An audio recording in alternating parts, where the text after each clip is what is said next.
Halo guys, balik lagi sama gue Nur Zain di channel ZRZ. Assalamualaikum warahmatullahi wabarakatuh. Jadi hari ini pertama-tama gue tuh pengen ngasih unjuk ke kalian, karena dari kalian masih banyak banget yang kurang paham dan kurang mengerti apa itu yang dinamakan iPhone bypass. Oke, jadi di video kali ini gue bakal sedikit ngejelasin dan kita sharing ilmu tentang apa itu iPhone bypass dan gimana sih kekurangan dan kelebihan dari iPhone bypass. Dan di depan gue ini ada 3 iPhone bypass. Yang pertama 8 Plus, kedua 8 Plus, dan yang ketiga ada iPhone 10 guys. Oke, iPhone 8, iPhone 8 Plus, dua-duanya, terus iPhone 10. Oke, jadi pertama-tama yang kita bahas, sebelum kalian tahu apa kekurangan dan kelebihan dari iPhone bypass itu adalah kalian perlu tahu dulu apa itu bypass iPhone. Oke, jadi bypass iPhone itu adalah suatu sistem dimana tuh kalian bisa melewati activation lock.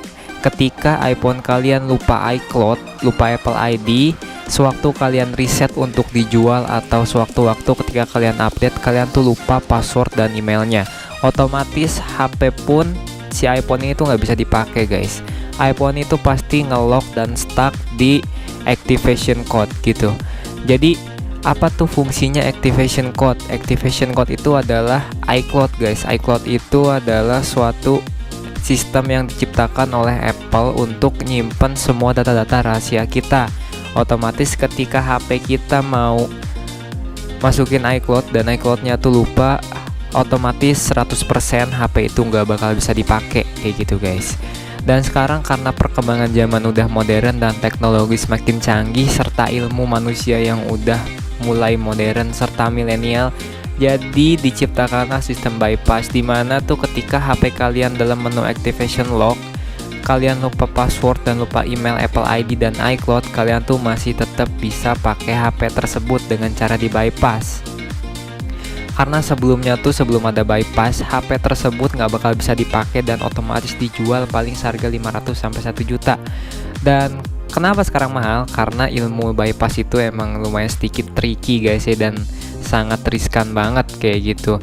Dan akhirnya kalau misalkan kalian bypass HP itu pun bisa dipakai dengan syarat HP itu emailnya tuh pasti diblok oleh pihak Apple, karena si Apple yang Apple ID-nya kelock tuh emang udah nggak bisa dipakai lagi guys.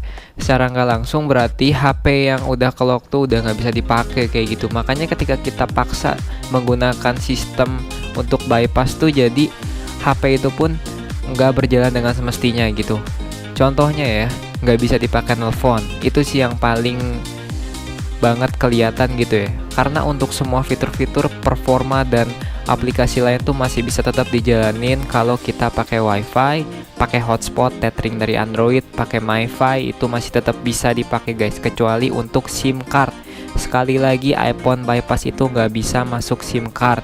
Dia walaupun bisa juga, dia cuman ada gambar sinyalnya doang, tapi nggak bisa dipakai telepon, nggak bisa dipakai cek pulsa dan lain-lain. Cuma pajangan doang sinyalnya kayak gitu guys. Dan apa sih kekurangan dan kelebihan iPhone bypass? Kekurangan dan kelebihannya tuh banyak banget. Yang pertama, kita baca dulu kelebihannya.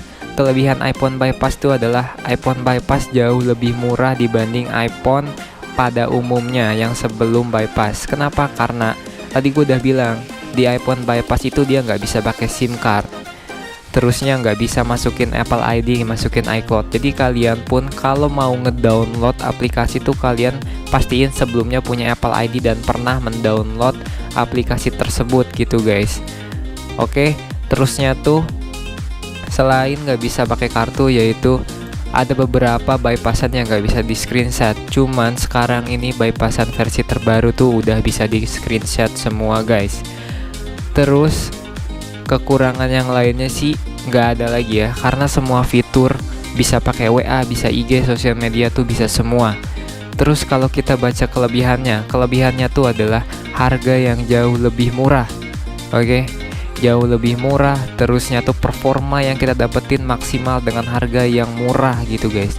Dan buat kalian yang nggak bisa beli iPhone aslinya nih, otomatis atau iPhone terbaru, karena tuh harganya sangat mahal ya. Seperti yang gue pegang ini ada iPhone 8 Plus, itu kalau normalnya tuh sekitar 7-8 juta, sedangkan di bypass itu hanya 4 juta guys. untuk harga second, dan iPhone X pun sama. Oke, jadi kalau dari kalian masih banyak nanyain kekurangan dan kelebihannya, gue tadi udah ngejelasin semua. Untuk performa tuh dia nggak ada kurang-kurangnya, nggak ada lebih-lebihnya, masih sama seperti iPhone pada umumnya. Dia bisa dipakai medsos, bisa dipakai install semua aplikasi, kecuali kalian udah punya Apple ID. Kayak gitu guys. Dan untuk kelebihannya tuh harganya lebih murah banget. Kalian tuh bisa dapetin spesifikasi dan performa yang menggiurkan dari Apple ini guys, dari iPhone ini dengan harga yang relatif lebih murah dibanding iPhone yang tidak bypassan. Terusnya lagi, selain itu kalian bisa ngedapetin namanya experience, maksud gue yang bener-bener gak pernah kalian dapetin di HP Android kayak gitu guys. Jadi buat kalian, kalau misalkan kalian tertarik, jangan lupa follow Instagram gue dan subscribe channel ini. Segitu aja video gue hari ini. Next gue bakal ngasih video-video sharing lagi yang belum kalian ketahuin guys. Oke, jangan lupa subscribe, like, comment, dan share. Sampai ketemu di video berikutnya. Thank you guys. Dan jangan lupa yang mau order iPhone bypass bisa langsung kontak Instagram gue. Thank you. I got broads in Atlanta, just to the lean the family.